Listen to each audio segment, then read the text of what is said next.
So he grifted $8. Wow. A supposed billionaire grifted $8. And I mean, there's famous articles in Spy magazine where they used to do this thing where they would send checks to people like celebrities to see who would cash it. And he was the only one besides was it Boutros Ghali to cash the check. It was like 12 cents. Michael Moore did that, didn't he? Michael Moore did that too. Was that I think was that one of his early articles? Was he writing for Spy? Yeah, no. I think I'm not sure if he was, but I know for his first book, he had sent out a series of checks to see who would cash them from this like random organizations like pedophiles for gore and stuff like that. Oh, okay. So Spy magazine used to do that all the time just to figure out who was the cheapest celebrity, and so this whole thing is like, yeah, I mean, you voted for this. I don't know what you were expecting. Okay. Yeah, it's all going to collapse anytime anything bad happens. He's not going to take responsibility. He's going to run away. He's going to blame everybody else. That's what he's always done. Yeah, exactly. Yeah. Oh, we have the same thing going on up here. You guys, do you know the helicopter story? Which no. Okay, so in the late 80s, you can look up the news item, but in the late 80s, he was in the midst of bankrupting 3 casinos, which is, as you know, is really hard to do. But he was trying to he'd opened 2 casinos, and he wanted to open a 3rd casino in Atlantic City, and his people were saying, hey, that's a really dumb idea because you're just going to be competing against yourself, and he ignored that because that's exactly what happened. So he had Trump branded helicopters everywhere. And the money he was hemorrhaging money. And his advisors who ran the various casinos were telling him, you can't stop taking money out of the businesses to pay off your bills. You can't do that. You can't do all this stuff. And so the guys who were running 2 of the casinos and like some of the other, there was 3 people on this helicopter that he had rented. It was not a Trump brand casino. It was a new helicopter, and that helicopter crashed, and they all died.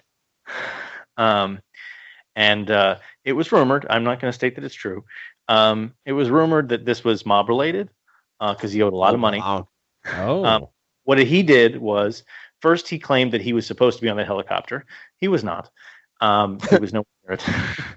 Then he blamed the guy who was forced to replace him for the failure of his casinos, which was not true. And then he blamed the guys who died for the failure of his casinos, which is, of course, ludicrous because he was pulling money out of businesses. And then he sued the helicopter company for causing the bankruptcy of his businesses. Wow. That is brilliant. We lost that suit because he loses most lawsuits. He spent the last 30 years claiming he was about to die in that helicopter crash, and like he was a genius because he didn't end up on it or something. But you can find the news articles about the helicopter crash, and then if you keep following along with the various news stories, you get anyone who's interviewed about it, and it's like, yeah, that's exactly who this guy was. I mean, I was talking to someone who heard the story, and he was like, "Oh yeah, we thought he had them killed," and I'm like, "It would make sense." I just love how nonchalant people are about it. I think really people are just in both of our countries, people have given up on politicians. That's how you end up with Trump and Trudeau. People just go, nah, fuck it, vote for Trump. Yeah. Well, but Trudeau's legacy thing, Trump is just like, here is a guy who has been screaming from the rooftops since the early 70s that he was a grifter. Yeah, fair enough. Roy Cohn was his lawyer. You don't do that if you're on the level. He was a mob lawyer. It's not an accident that I based Roy Cohn. Like, I wrote the movie before Trump was like a political thing, but you know, he was one of the villains was always based on Roy Cohn because I find Roy Cohn utterly fascinating. Just one of the worst people who ever lived. I don't know if you know who that is, but of course. At least there's 2 documentaries out about him now. But he was Trump's lawyer in the racial discrimination case in the 70s when Trump and his father wouldn't rent to black people. So it was so openly racist that the Nixon administration sued them. Now, wow, I didn't know that.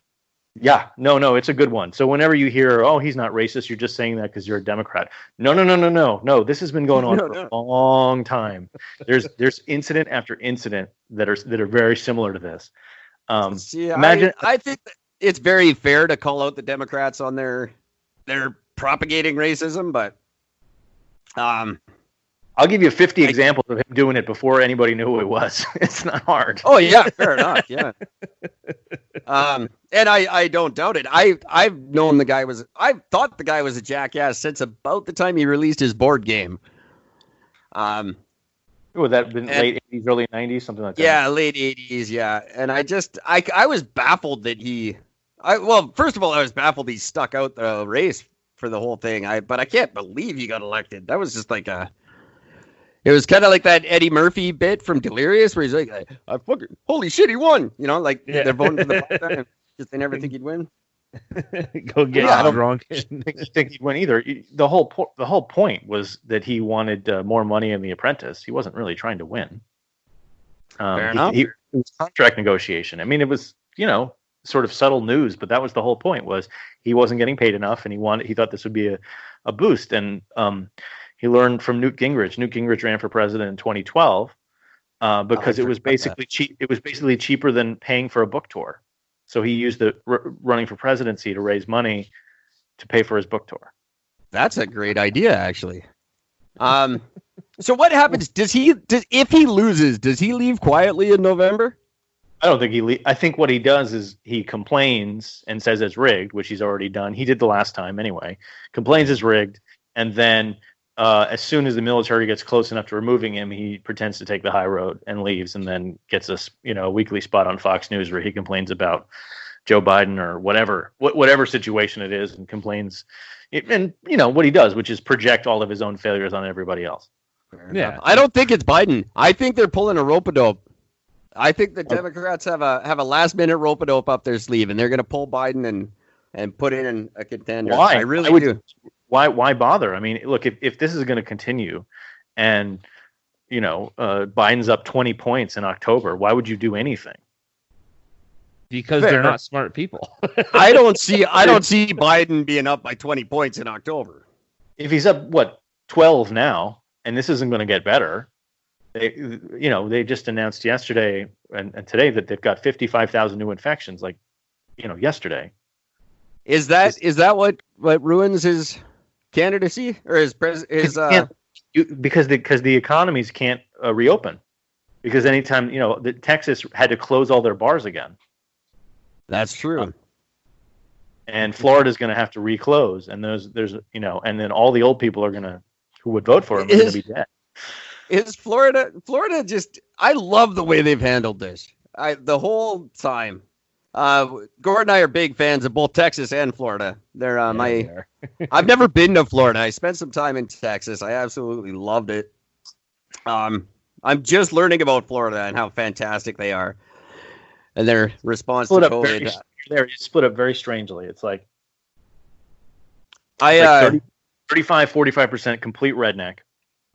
Yeah. And then maybe 15% old Jew, 10% old Cuban, and then there are upscale parts of it that are nice, and then there are parts that are just basically like you're living with Jimmy Buffett.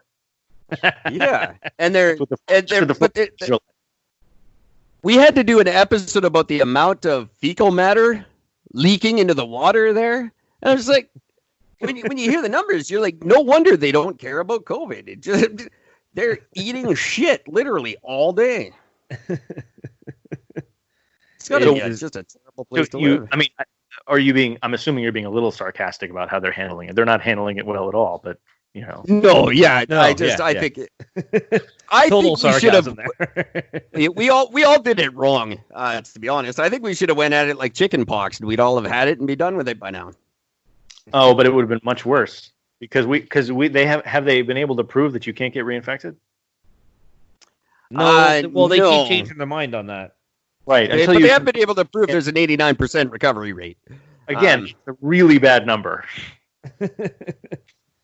It's 98%. You always say 89. It's 98% recovery rate. No, it's 89. The last I heard, it was 89%, which means 11% of the people actually die. That's very bad. It's really not. When you think about things that, in Canada, traffic accidents kill way more people than COVID has every single year. For some reason, those are acceptable deaths. Traffic accidents in the U.S. are at 35,000. Gun deaths exceeded them a couple years ago. Right. So we're way past traffic accidents, I guess. Like you are. You've got it. Yeah. You've got it pretty bad. But then again, you guys kill. I think the last count I heard was 1,800 Americans are killed by Americans every day. Is it or year? I forget what that number was. It was 1,800. 40,000 gun deaths in 2017. I don't remember what the 2018 numbers, but it exceeded for the first time. 1,800 deaths, murders a day. Is that what somewhere in there? I forget the number. We were just talking about it. It's I'm pretty sure it was 1,800 murders a day. Okay, if you say so. I don't know. I could be wrong. I'd have to look it up again. But that sounds like a lot, though. Why is COVID scary when everybody's shooting each other anyway? I don't see the. I'll explain why. The media and the rest of the country only cares when rich old white people are affected. So when grandpa with money has no control over, he can't be shielded, by money because of an unknown disease that he doesn't understand, then everyone gets scared. Then something happens. I was talking with a friend who worked on my film, and he saw the Black Panther showing up with guns, and he said that makes me nervous. I don't really like that. And I said, but you got to understand, the NRA only cared about gun control when black people had guns. So the only way that anything changes is when rich white people get scared. So you want things to change, you have to scare all the rich white people. Why do you think the economy only shut down? Absolutely. Because of that. If this had only affected the poor, which is part of the point of my film, they never would have done anything. Oh, absolutely. But I think it's really, we're quarantining healthy people.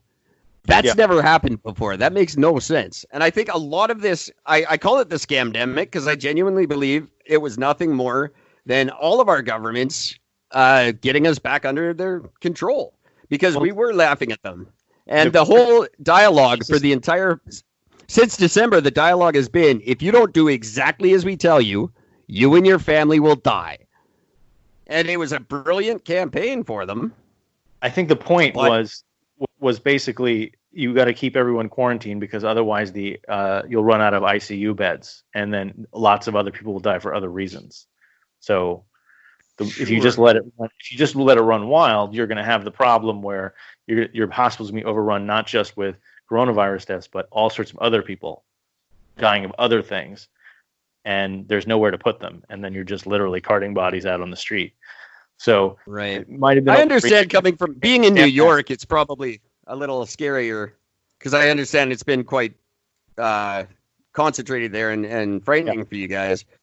Well, I don't think in the rest of the world. I was in New York yesterday, and it is everything seems very locked down, and everyone is terrified, and nobody knows exactly because everything's packed there. Nobody knows exactly what to do. It is much scarier there. I agree. Yeah. I live in the suburbs. It's not as bad, although we've got required masks. When I go to work, I've got to wear a mask when I get near anybody. But luckily, I'm not with more than a couple of people, so it's not a big deal. That's another one that just blows my mind. But so I guess what was I saying? I've kind of lost my point because of it. We were on Trump. I apologize.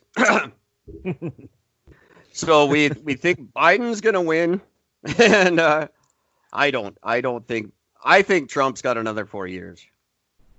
I don't think he wants it. I mean, the only reason he does want it because the charges would be forthcoming. Yeah, exactly. Yeah. No, you heard about the charges against Trump in Iran, right?